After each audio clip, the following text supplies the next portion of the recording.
And another thing, I'm here to talk to y'all about closed doors. We all have had doors closed on us.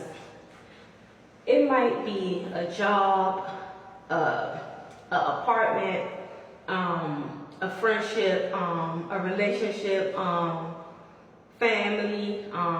It might be anything, but we all have experienced some type of closing of a door. And when I say that, it might not just be like a real door closing in your face, like the elevator door closing in your face, a front door closing in your face. It's not literally, but it's like a no or an and. So we all have experienced like doors closing, right? So let's say we work in a job, right? And then they come to us and say, oh, you're doing it wrong. Oh, you missed something. Oh, you didn't perform at the level we need you to perform. Boom, you're fired. That's a form of a door closing. You no longer have that job. You're fired. You're without that job.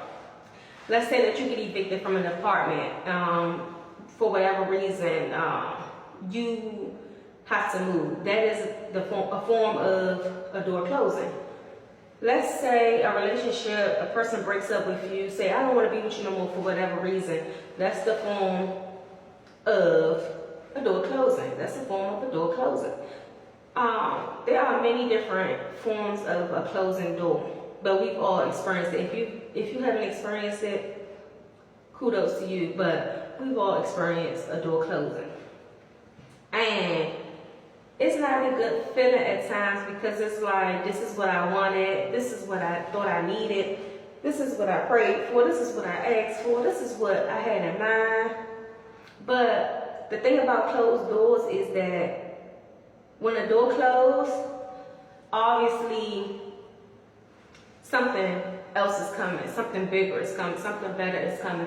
So that's how I'm training my mind to think now, like, if God closed the door, He obviously has something bigger for me. He obviously has something better for me.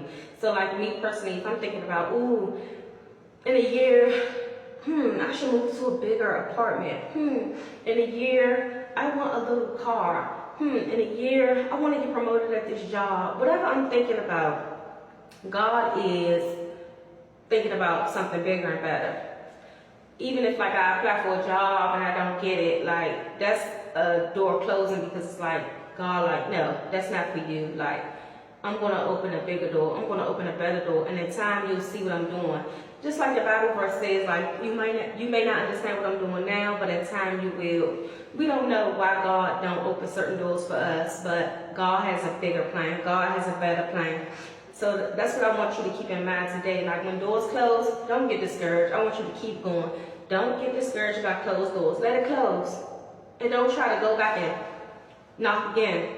Knock again. Can I get back in? Can I get back in? No, that's not what we're doing. When the door closed, let it close, walk past, keep it moving, and wait for God to open that bigger door because something big is on the way. You might be thinking about an apartment, but God might want you to be in a mansion. You might be thinking about a little car. God wants you to have a big, big truck. You might be thinking about getting promoted at work, but God wants you to be the boss of your own company. That's going to make you millions and billions, billions and trillions of dollars. You just never know. So when doors close, God has a plan, a bigger plan than the plan that you had in your head.